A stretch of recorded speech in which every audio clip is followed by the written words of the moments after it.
Bonjour, dans cette capsule vidéo, nous allons nous consacrer aux notifications dans Teams. Donc, comment activer, comment gérer nos notifications, comment voir lorsqu'on a du contenu dans Teams qui se passe pour nous. Donc, je suis dans la page d'accueil de Teams. Premier élément à regarder, j'ai mon activité en haut à droite. Donc, je vois un petit 1 ici dans mon activité, donc il se passe quelque chose. J'ai un petit 1 dans le clavardage, donc il y a quelqu'un dans un clavardage privé, soit avec plusieurs personnes, ou soit avec une seule personne souvent, qui m'a écrit. Et un autre indice visuel, c'est que mon test école ici, mon équipe d'école ici est en gras. Donc, on voit la différence au niveau de la police.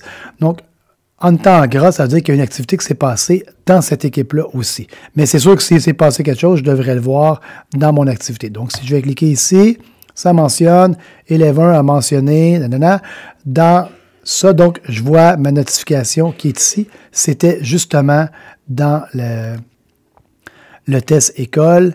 Si je vais voir, j'ai ma réunion qui a été demandée ici. Donc, j'ai une information sur une réunion.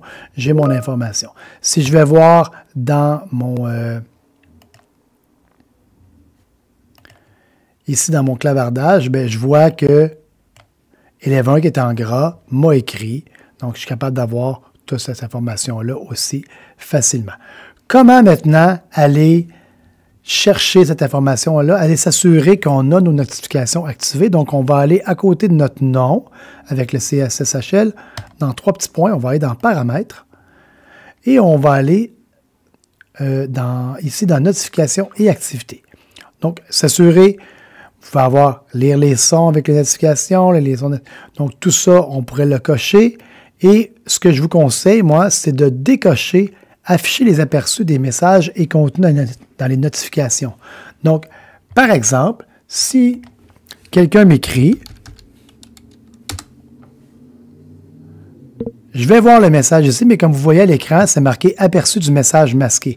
Donc, si c'est la secrétaire qui m'a écrit ou un collègue qui m'a écrit une niaiserie, ou la secrétaire qui m'a écrit pour un cas d'élève, attention, Danick, son père... Oh, information confidentielle. On ne veut pas que les élèves voient ça nécessairement si je suis branché sur mon écran surtout. Donc là, je vois qu'il y a quelqu'un qui m'a écrit et je dois me rendre dans le message pour avoir le contenu du message. Dans ce cas-ci, c'est assez inoffensif, évidemment. Donc, ça se gère dans les notifications, dans les paramètres. Donc ici, je vais dans Notifications. Et je vais décocher, afficher l'aperçu des messages. Vous pouvez même gérer où l'aperçu ou le petit message va apparaître si vous le souhaitez. Et donc, comme je vous dis, moi, les 4 premiers, je les laisserai cocher. Si vous êtes en classe, c'est quand même pratique. Le courrier ici, si vous êtes assidu dans Teams, je le désactiverai aussi. Okay? Pourquoi? Parce qu'à tous les jours, sinon, vous recevez un courriel de Teams qui vous dit « Ah, va voir à telle place ». Donc, si vous n'êtes pas habitué d'aller visiter votre Teams, puis aller voir les notifications, voir les clavardages, laissez un courriel une fois de temps en temps.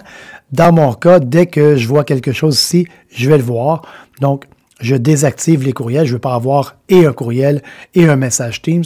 Le message Teams est amplement suffisant de mon côté.